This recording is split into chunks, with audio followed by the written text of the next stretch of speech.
Bien, bonjour à tous. Donc, je me présente, Claude Luttard, ingénieur en conception de produits, diplômé en 92 de l'Université de technologie de Compiègne et depuis professeur en lycée. Passant dans mon garage, je suis passé devant des cartons de balles qui ne servaient plus à grand chose et je me suis dit c'est pas possible de laisser partir des balles comme ça dans la nature. Il y a moyen de leur donner une deuxième vie. Donc c'est un peu la nouvelle vie des balles. À savoir qu'en France, il y a environ 17 millions de balles consommées par an, 60 000 par exemple pour Roland Garros. Donc après, étant prof de construction, je me suis dit je vais me mettre assis sur mon banc en bois, et en me mettant assis sur mon banc en bois, j'ai trouvé que j'avais les fesses un peu bien abîmées. Donc du coup, j'ai conçu une assise en balles de tennis. Donc ce sont des balles de tennis de deuxième vie qui sont récupérées dans les clubs. Et la démarche de conception de ce produit, c'était une démarche d'éco-conception. Donc tous les profilés sont en acier. Les opérations de fabrication sont simples, tronçonnage, perçage, soudage. Les entreprises sont locales. Le produit est garanti à vie parce que c'est vrai qu'il n'y a pas grand-chose qui est cher, on va dire, non recyclable. Pour l'instant, la société est composée de 3 personnes présentes dans la salle, dont moi. Les entreprises partenaires sont locales. Il reste une petite partie manuelle dans la fabrication des bancs, c'est le perçage des balles. C'est la seule partie manuelle qui reste à faire. Mais dans l'évolution du produit, on souhaite proposer un kit de perçage. Comme ça, chaque personne pourra percer sa balle et changer sa balle en fonction de son usure sur l'assise du banc. 15 sous.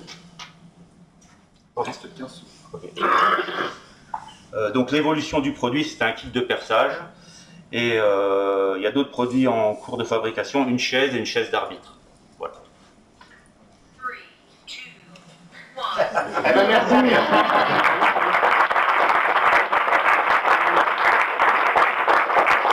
J'ai dit que l'exercice était cruel.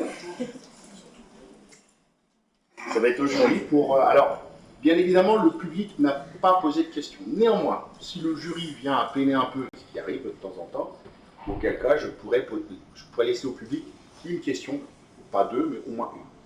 Mais si vraiment ils sont perdus. Quand vous voulez, messieurs.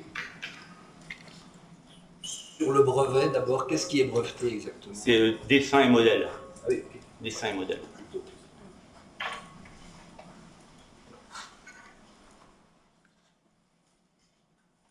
C'est le moment où il est moins agréable, hein. Il y a toujours un moment un peu plus douloureux, et je ne sais pas pourquoi ça va tomber sur moi. Ce que ça coûte, prix de vente, modèle économique qui est derrière. Je vais tout dire. Donc le prix de revient d'un banc. Ça paraît pas mal comme concept. Ça se brevette pas, mais c'est bien. Donc les balles sont gratuites puisqu'elles sont récupérées dans les clubs et les gens ne savent plus quoi en faire. C'est vraiment un déchet qu'on ne sait pas comment s'en débarrasser. Et un grand banc revient à peu près à 80 €. Voilà. Et est vendu 225. Quel est le process de récupération des balles? Alors le process de récupération des balles, pour l'instant, la FFT a organisé une collecte qui s'appelait l'opération balle jaune. Et dans chaque club, il y avait un carton et chacun redéposait ses balles dans un carton. Donc nous, on peut récupérer aussi le carton puisqu'on a pas mal de relations avec les clubs. Et on est un peu en partenariat avec la FFT pour pouvoir récupérer des balles de Roland Garros si on n'y arrive pas. Voilà. Mais le recyclage des balles de la FFT, c'est sur les 17 millions, ils en récupèrent à peu près moins d'1 million. Voilà. Pour en faire des sols sportifs par la suite. Quelle est la durée de vie derrière des balles pour l'assise? La durée de vie pour l'assise, bonne question, mais elles sont déjà usées. On leur demande plus de rebondir. Voilà, bon. Je sais pas, je peux. En fin de compte, le produit est tellement nouveau que je ne peux pas trop répondre à la question. Mais je sais qu'une balle de tennis, ça dure, pour un joueur de bon niveau, une petite demi-heure, quoi. Après, elle est foutue la balle, quoi. Voilà. Mais là, il n'y a pas trop de frottement, à moins de se frotter un peu les fesses dessus, mais il y a moins d'usure que sur un les gens feront dessus, ça leur appartient. Après, les balles, pour répondre à votre question, il y a des marques sur chaque balle et on peut faire disparaître la marque de balle en faisant une teinture. Donc on fait des bancs avec des balles de couleur rouge, bleu, etc., etc. Voilà. Je préfère le confort Wilson au confort d'un autre.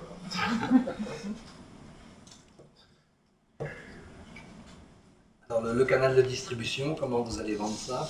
Bah, le canal de distribution, donc il y a 2 bancs qui ont été mis chez Intersport. Et ensuite, on essaie de se faire référencer par la centrale d'achat ProShop de la FFT. Donc les clubs ont un accès à une centrale d'achat gérée par la FFT et on attend une réponse pour se faire référencer chez eux. Je vais laisser le temps au jury comme ça. Il y a peut-être une question dans le public. Hein. S'il n'y a pas de question. Non, il n'y aura pas une question. Ah si, voilà, allez-y. Allez-y. Bonjour, Louis Beaulieu-Camus. Je sais que le nombre de fédérations et de joueurs de tennis est en baisse en France. En revanche, le nombre de joueurs et de centres de paddle augmente. Est-ce que vous l'aviez mis dans votre scope en termes de cible? Oui, parce qu'en fin de compte, autour d'un terrain de paddle, il faut des bancs. Et donc, en fin de compte, on peut mettre des balles de paddle, c'est à peu près les mêmes balles, sauf qu'elles sont un petit peu plus souples, mais ça marche aussi, quoi. Tout fonctionne, ça marche en fin de compte avec les 4 types de balles qui existent dans le tennis, quoi. Des balles jaunes, des balles oranges, des balles rouges, des balles vertes. Il y avait une question au fond, et puis après je reviens sur le jury. Alors de la part, vous avez parlé du prix de revient. Mais que conseillez-vous en prix de vente publique pour les distributeurs? Bah, 225, c'est ce que j'ai dit. Ouais. 225 € le banc. Voilà. Par rapport à un banc normal, c'est cher, c'est pas cher? Non, c'est pas très cher parce que, bon, je veux pas être méchant, mais un banc chinois avec du tube fin et qui va pas durer longtemps, c'est à peu près dans les 300 €, quoi. Alors, du coup, la question, c'est pourquoi 225? Bah, pourquoi 225? Ben, c'est... Ouais, pourquoi 225? C'est pour concurrencer vraiment les Chinois, quoi. Non, mais ça vaut... Le prix est honnête. Votre prix de revient est de 80 €. À peu près. Et vous le vendez 225. C'est ça. On revient vers le jury. Je vous n'arrête pas d'intervenir dans la salle, merci, sauf que je vous en donne la parole. Mais là, on va revenir sur le jury, et je suis désolé pour les questions. Donc ça marche avec toutes les balles. J'ai bien compris qu'avec du coup, avec les clubs de pétanque, on n'aurait pas d'accord. Quels sont les prévisionnels de volume? Et puis, peut-être question un peu différente, c'est aujourd'hui, qu'est-ce qu'on peut vous apporter? En fin de compte, donc le volume, en fin de compte, je ne sais pas si les gens se promènent un peu dans les clubs de tennis, mais le mobilier est vraiment vieux. Voilà. Voilà. Les tabourets de bar sont en plastique, il y a des chaises un peu de toutes les couleurs, donc de relooker un peu les clubs de tennis, c'est un peu l'objectif aussi.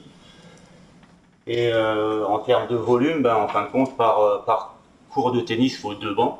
En moyenne, un club a au moins 2 cours de tennis, ça fait 4 bancs par club, 7500 clubs, voilà. Et les centres de ligue, là on a déjà vendu 8 bancs au centre de ligue à Reims, donc c'est la première commande qui a été faite. Hein. Et la suite de la question, j'ai oublié. On peut vous apporter? Bah, en fin de compte, le problème un peu, c'est un peu la récupération des balles, quoi. C'est surtout là, au niveau logistique, quoi. Voilà. Parce que dans le 80 €, on est d'accord que la partie coût de collecte n'est pas intégrée. Voilà. D'où la question du pourquoi le 220 va revenir celle-là. Est-ce qu'il y a eu des tests de fait à la pluie, par exemple? Bonne question. Donc, en fin de compte, une balle de tennis, ça n'aime pas trop la pluie. Donc, c'est plutôt du mobilier d'intérieur. Après, tout se démonte. Hein. Il suffit de changer la balle si vous voulez le mettre à l'extérieur, le banc. Maintenant, faut dévisser, enlever la balle et en remettre une autre. Mais après, on n'a jamais testé sous la pluie, quoi. Voilà. Je demanderais juste au jury de parler un tout petit peu plus fort, parce que dans le fond, on fait des signes.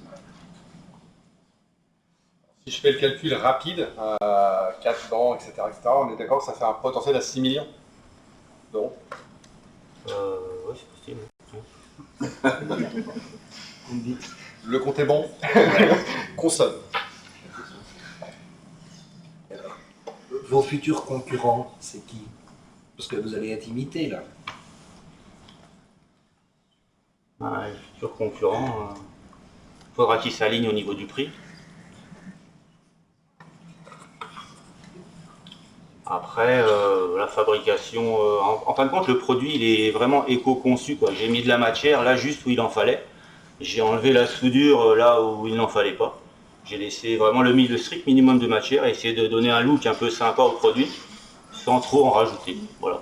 Et alors, dernière question, pourquoi pas une structure en bois Et demain? ça sera la dernière. Bah, pour la durée de vie. Et puis l'acier c'est recyclable. Les balles, bah, ça leur donne une deuxième vie.